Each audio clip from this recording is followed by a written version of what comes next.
G'day everyone, it's Matt Rard here, and today I'm really excited with today's special guest, Dom Wells from onfolio.com, because Dom has an absolutely fascinating and inspirational story for our community, because you're going to hear Dom's story in detail, but he basically started out with nothing to today. He's now raising millions of dollars to buy websites and build up a portfolio of websites. And what we want to do in today's webinar is look into that. Not just today, what Dom's doing is incredibly successful now with onfolio.com, but also have a look at his background as some inspiration for you guys to see where this journey can start. So thank you, Dom. Thanks so much for coming along.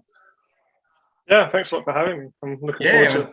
Yeah, it was really good having you. We should mention we just had Dom speak at one of our boot camps, and this is why I want to do a follow-up interview with you, Dom, as we had a lot of fun. You inspired a lot of people there with your story, to hear your personal story.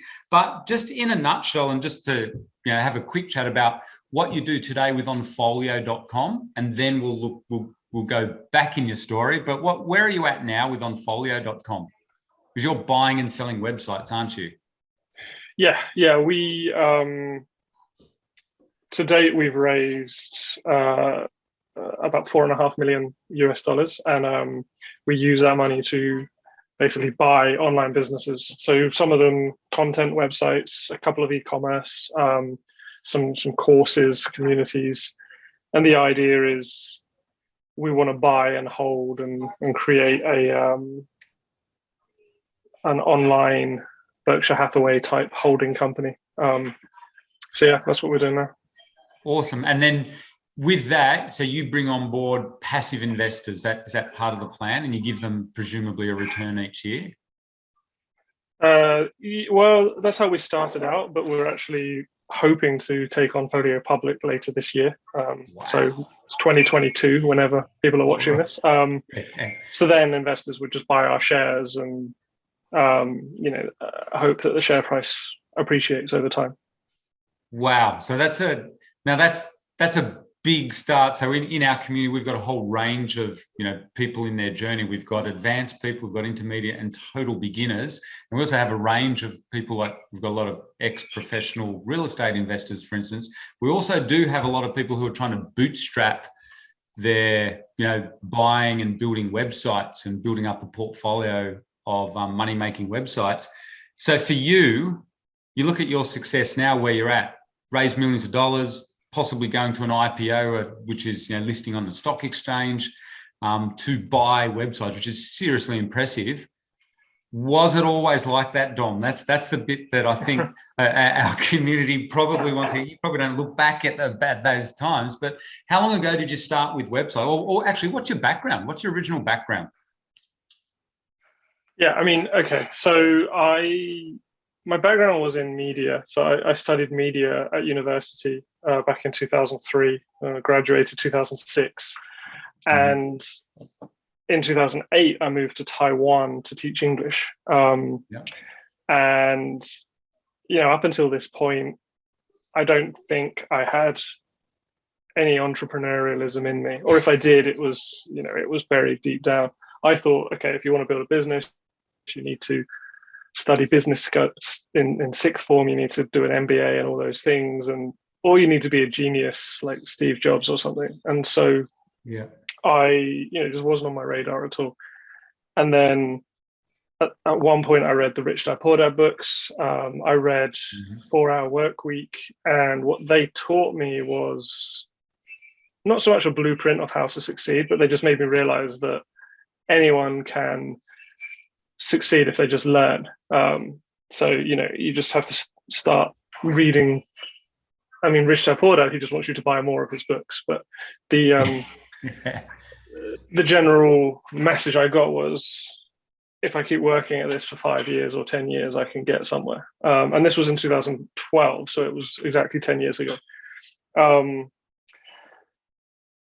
so when I got started, I didn't have much money. I was teaching English, which was an okay life, but every month I basically saved like, I don't know, a couple $100, like US per month.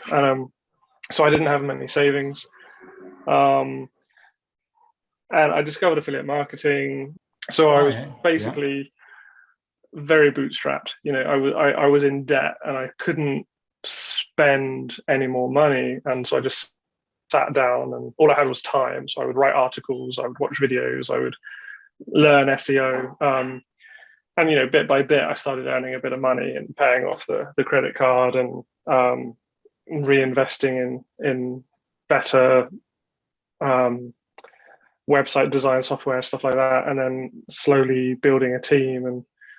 And where things really accelerated for me was in 2014, when I came up with the idea for Human Proof Designs, a business which I sold in 2019. And what Human Proof Designs did was, back in 2010, 2012, Flipper was full of garbage websites, just like these turnkey fake websites, where it would be like, a really popular one was one selling social media likes. It was like, oh, this business sells Facebook likes. You can become a millionaire. And they were just selling the same business over and over again for like 197 or something.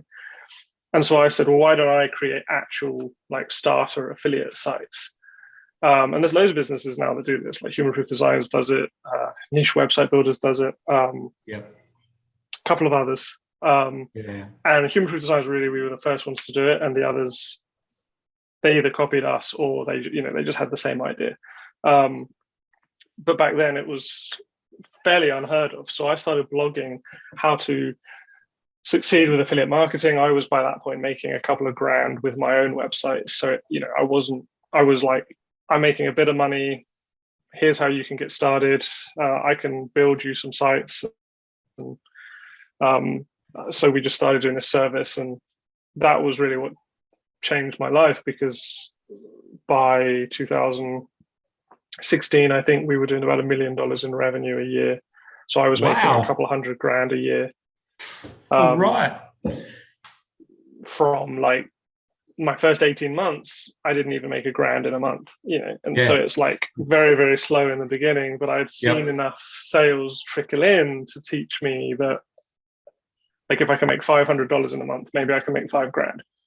And it actually accelerates quite quickly. Like, once I made $1,000, I think the next month I made 2, and then the next month I made 4, and then I sort of fluctuated between 5 and 10 for a few months. Then I went to 10, and I was just like, oh wow, like, I've made it. So yeah, that was, that's kind of what I did then. And then eventually I wanted to get it. Go ahead. Well, in that journey, at what point did you quit your job there? Because I know we've got a lot of people listening who are thinking, right, where can I quit my job? So I know you're an English teacher in Taipei, and you're still in Taipei now, aren't you? Yeah. And so at what point did you quit your job? Do you remember? This is a funny, this is kind of a funny story. So in Taiwan, obviously we have Chinese New Year, and my school didn't pay a salary. It paid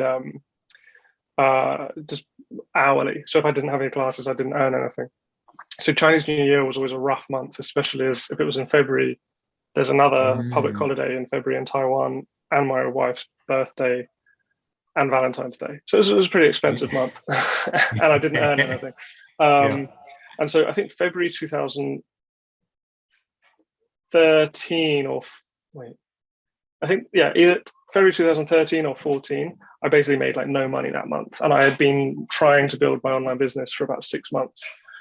And, you know, I remember saying to myself, okay, this time next year, like by next Chinese New Year, I want this to not be an issue anymore, because I've either quit my job or because I'm just earning enough on the side that I don't have anxiety about not earning anything in my main job. And I was super impatient the next year. I'd be teaching, and I'd have a naughty student, and I would just be like, my brain would just be thinking like, just a few more months and I'll be earning enough to quit. Like, I was mentally checked out for like the final 6 months. But I couldn't break past 500 a month. Like, I got one website to 500 a month, and then another one started going up, and then the 500 a month one. I got my wish though, because just before the next Chinese New Year, my boss retired and she shut down the school, and I had job offers at other schools, and I was like, I don't want to go full time at another school, but I can't go full time with my online business.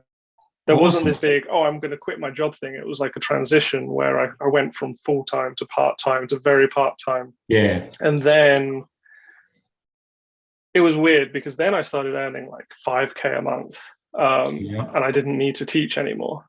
But I didn't want to fire my students. Like I didn't want to quit because I was paranoid that the second I quit, Yeah. something would happen with my business. And then I'd be like, oh no, now I've got no students and no business. But also I kind of felt like it was a little bit of a slap in the face to my students. Like they had really done, they didn't know, but they had really saved me at my bacon Yeah. when they agreed Yeah. to let me teach them at home. And if I then turned around and said, I don't need you anymore, I just felt like that was a bit of a slap in the face. So what I did was I just let them churn. So I just kept teaching them Yeah. until, students after 6 months, they're like, you know what, I don't need a teacher anymore. And I just didn't take on any new students. So I just kind of gradually phased that out over about a year. Okay. Yeah. So is it, Which was, I don't know. there's a nice transition for you then to earning full-time income off your websites or off your, building website portfolio. Yeah, it was because I Yeah. was earning, when I first started, I was like, if I can just earn like $3,000 a month, which Yeah. in NT, Taiwan dollar, it was 100,000, which to me felt like a huge amount of money. So I was like, if I can just earn 100,000 NT a month, Yep. I'll just hire someone to run the business and I'll just go play golf all day. So did it pan turns out like business is that, Dom, for you? No, because it turns out 3K is not that much. Like Yeah. once you, and also like it's, my identity is in my business and my, I don't mean the business is wrapped around my brand. I mean, I get my place in life from what I do in my business. So if I quit my business, I'd be like, what do I do now? I mean, my daughter would take over the priority, but no, you want more, and not necessarily from a greed point of view, but from a success, from a validation, from a satisfaction point of view. You just want to keep going. And 10 years later, I seem to be still going. Doing all right. Yeah, doing very well. And you're a legend in the industry. You've been around, and to see that story, you must pinch yourself. English teacher, start out living in Taiwan and building these portfolio sites, bootstrapping them, literally maxed out your credit card, to now raising, millions and millions of dollars to buy websites. So when you first, let's then jump to the now. So that's obviously you're successful at this. And it's really interesting what you said. Your identity is tied up in what you do. Like you're obviously passionate or love, like all of us do. You love building website portfolios. How did you make the transition then to raising money? What made you want to do that? There were a few. I should be able to do something bigger. And one thing I've learned in the last 2 years is it takes the same amount of effort to build something small as something big. So you might as well swing for the fences. Totally. Yeah. And so I just was like, what am I good at? What do I like doing? Like, I like buying websites. Can I do more of that? Yeah, but it takes time because I buy a website, then I have to build up my cash reserves again and buy another one. So how can I do more of it? Like maybe I could raise a fund. And I had no idea. Like I was like, how do funds work? But I was like, maybe I can I can use other people's money and we can take a profit share, or I can charge a management fee or something. So I started learning about funds and portfolio, like holding companies and all of these things, and sort of followed my nose to just being like, yeah, this is what I'm going to do.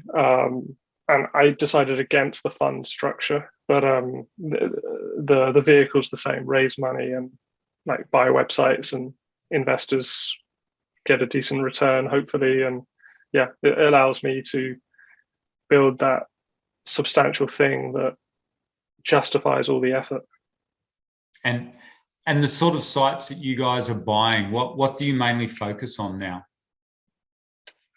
Well, we're always kind of evolving that. It's quite a dynamic deal flow, but we like content, but not sort of those rinky-dink affiliate websites. So we just bid for I think a $4.5 million course business, so like a digital course. And we've bought a couple of e-commerce businesses and we actually have some service businesses like SEO services. We have some like websites about dogs. So it's a wide range. And one of our challenges is thinking, okay, let's narrow our focus a bit. So we're trying to hone our philosophy. But essentially, yeah, like we just want kind of good quality online businesses, which is quite an ambiguous term. Well, one of the questions I'd love to ask you, especially in light of your background, you bootstrapped this earning money online thing by basically building websites. So Dom, the big question for you now, I know you buy websites, but buying versus building, what's your thought there? Like, are you thinking about your background, are you interested in building websites ever again? Would you do that? Like at your level actually, versus, because I'm thinking for the sake of our listeners, think of them. Some of them are going to be where you were 10 years ago, right? But now you've been on that whole journey over the 10 years and looking back over it. What's your thoughts on building versus buying websites? Would you do that in Onfolio? Yeah, I'm thinking actually about like having a division of Onfolio which does ground up sites, kind of in Ewan Fince's mold, in his image, I guess. But if we were going to start a new vertical like a Web3 agency or something in crypto, we would start from scratch because there's probably not as many good things on the market. Oh yeah, on the market. Yep. The other advantage of building is you can control everything, so you don't come in and be like, oh, this site's a mess, I've got to fix it up. Instead, you get to control everything from the beginning, which actually in the short term, building takes ages, but it pays dividends in the long term. You could also do something, and this is what you teach, you can buy a business for a few grand so that the risk is low or lower. Obviously you're still risking money, but you get all the advantages of buying a business that's already established. You don't have to wait 6 months to see if your idea even has traction. And those smaller sites, typically there's less for you to fix if it's a mess. So I'm kind of bearing in mind who your audience are most likely to be. I would say the challenge with buying a website is if you don't know what you're doing, then it's pretty risky. So if you buy a $500 one or a few grand and you can afford to lose that, okay, that's going to be the fastest way to learn. But if you don't know what you're doing and you buy a $50,000 website, then you're probably going to lose $50,000. So it really depends what people want. If they want the fastest lesson possible, I'd say buy something small. But also learning how to build does give you skills that will benefit you later when you become a buyer. So that's the path I took. And that's your journey, building, and is what we're really passionate about here now is, as you met all our guys on the weekend at the boot camp, is teaching them, look, it's really worthwhile in this sort of a market to learn properly how to build good websites. Whether or not they make you money, it's the learning part. And then, like you said, you can apply it to much bigger sites as you get out there, and they'll actually know how to run them.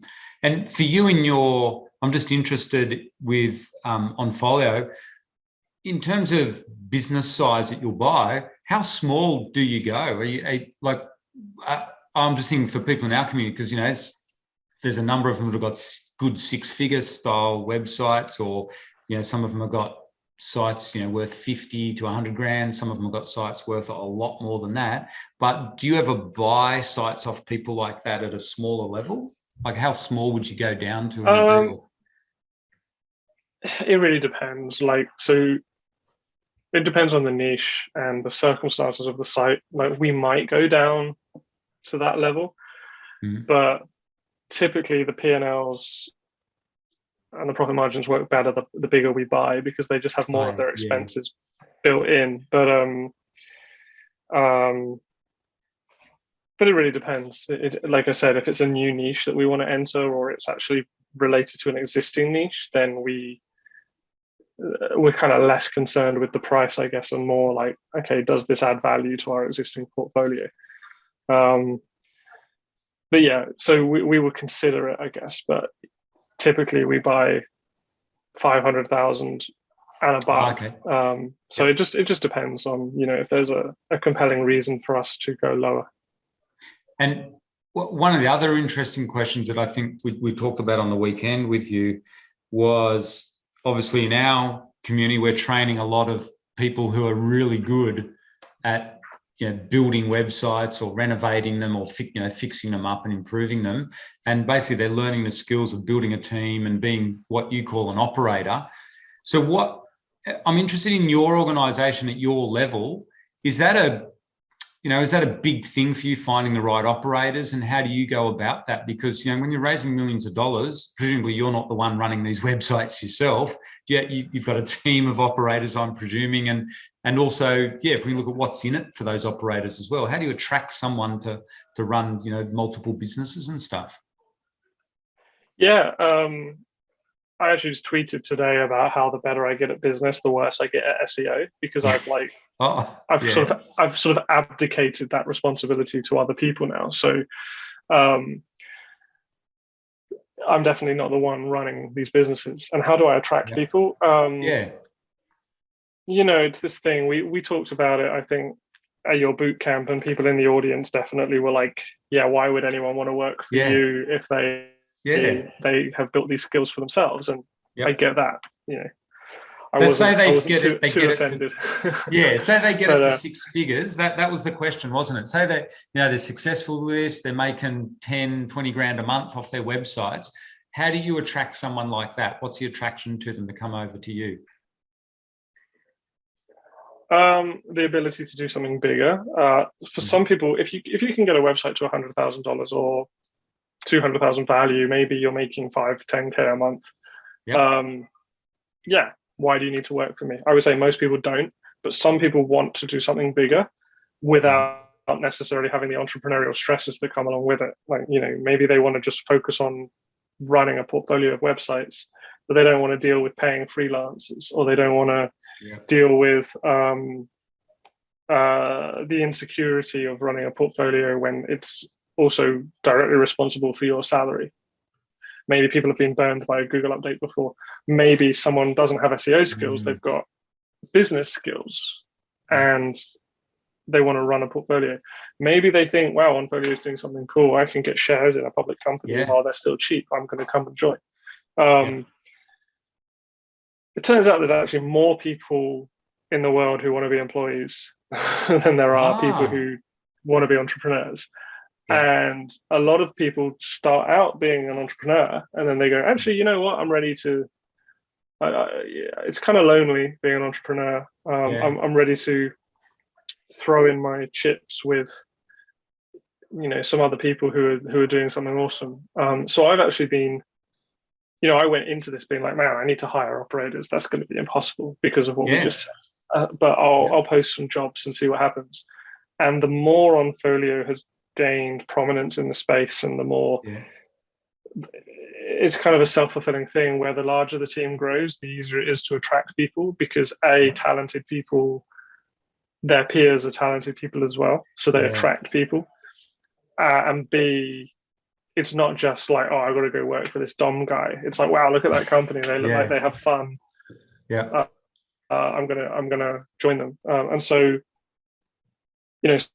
some people, they like the idea of, I allocate them a few $1 million from our next raise and say, go build a portfolio for us. And, obviously we'll own it. It's not your own thing, but could you do that by yourself? Maybe. But do you want to have to do it by yourself? Maybe not. So I guess there's a big attraction. I can see there would be a big attraction to people who've been successful, but they want that security. But then at the same time, they've got this big, like you said, they might get handed a couple of mil and said, right, go for your life. You run this business now. And so they still kind of get to be entrepreneurial in that they've got to build it and build that website up and get a return, but it's not their personal millions of dollars on the line. So I guess that would be very attractive to people. Yeah, I mean, it's not just operators as well. So, for example, my president, who I hired as a COO, and then I Yeah. promoted her to president, she was at a mastermind early on, and she always treated Onfolio like it was her company as well, because she came in and she essentially built the company with me, and I gave her enough shares later on to justify that. But early on, someone said to her, "Just remember, you're building his dream, not your dream." And my response was, well, how can we make it so that Onfolio builds both of our dreams? I've always tried to create a company where it doesn't just build my dreams, but also the people who join. And so I think, we also help build people's dreams when we buy their businesses from them as well. So really, without sounding a bit woo-woo, that's the idea behind Onfolio. And if someone's dream is to do their own thing, then stay away. Yeah. But if their dream is to be part of an awesome company and they think we're that, then that's all that should matter. What about finding deals in this marketplace then, Dom? How are you finding that at the moment? Because that's an interesting one, isn't it? Yeah, I mean, there's an abundance of businesses for sale. That's always going to be the way. But it's okay. Yeah, the prices, I'm hoping, are going to come down somewhat now that the public markets are hit, because what you see in the public markets is usually 3 or 4 times as bad in the private markets. So private equity aren't going to be forcing up the multiples as much. So if there are people in your audience who are thinking about selling their business, I would say sell it sooner rather than later, because you might get good advice, a better price. You might get like a 3.5 to 4x multiple now, but in 6 months, well, it's not going to be higher in 6 months. It might be the same. So you might think, okay, well, in 6 months I could grow the business, so I'll wait. But it might also be in 6 months that you can only get 3x for it. So you kind of have to do a little bit of a mental arithmetic and be like, well, I could grow it by $3,000, but if I get 3 instead of 3.5, so you just have to ask yourself what you think is a good thing to do. From our perspective, it's great because we're hoping we won't have to pay as much. For sellers, I would say it's probably better to sell sooner. So Dom, it's just awesome, finding out where you're at and your background. So I guess to finish, you mentioned a favorite quote of yours that we actually quote here too. And I think you corrected me on who actually said this, but can you share that with everyone? Because I think it's particularly relevant in light of your journey. And particularly when you think about it, here we are 10 years down the track. So can you tell us that quote that inspired you? Yeah, so I think it's Bill Gates. You said you thought it was Tony Robbins, and I Googled it. And it was attributed to Bill Gates, but you never know, just because the first result says it's Bill Gates. So anyway, it's either Bill Gates or it's Tony Robbins. Both good quote type people. Both good quotes, it's people underestimate what they can. Sorry, they overestimate what they can achieve in a year, and they underestimate what they can achieve in 10 years. And like I've lived that exact 10-year period, and it's definitely true for me. So how that quote translates to advice for your audience, your students, is just keep going. Like, you'll probably be disappointed in the first year because you'll think either you haven't seen any results or you've just seen really underwhelming results. But 10 years is a long time, and if you do keep going, and it's not going to be 9 years of sucking. It's going to be like maybe 2 or 3 years and slowly getting better, and then you'll look back after 10 years and be like, wow, I didn't see that coming. So remember that quote. And when you have those dark times, when you're questioning yourself and wondering if you are ever going to make it, and you can't sleep at night, and you're just like, other people have made money, why can't I do it? Just remember that it's supposed to take a long time, and you can get there if you keep going. Awesome. Yeah. Thank you so much for that, Dom. It's just unreal. What a perfect example of someone who, 10 years ago started out bootstrapping this, building websites, made your first $500 online. And like Dom says, it is a journey. And as you all know, is what we teach. It's a bit like this, up and down. But then 10 years later, you're making millions and you're building $1 million portfolio. But so thank you very much, Dom, from onfolio.com. Thanks for coming back and doing a follow-up interview with us. Yeah, thanks for having me. It's been great. Awesome.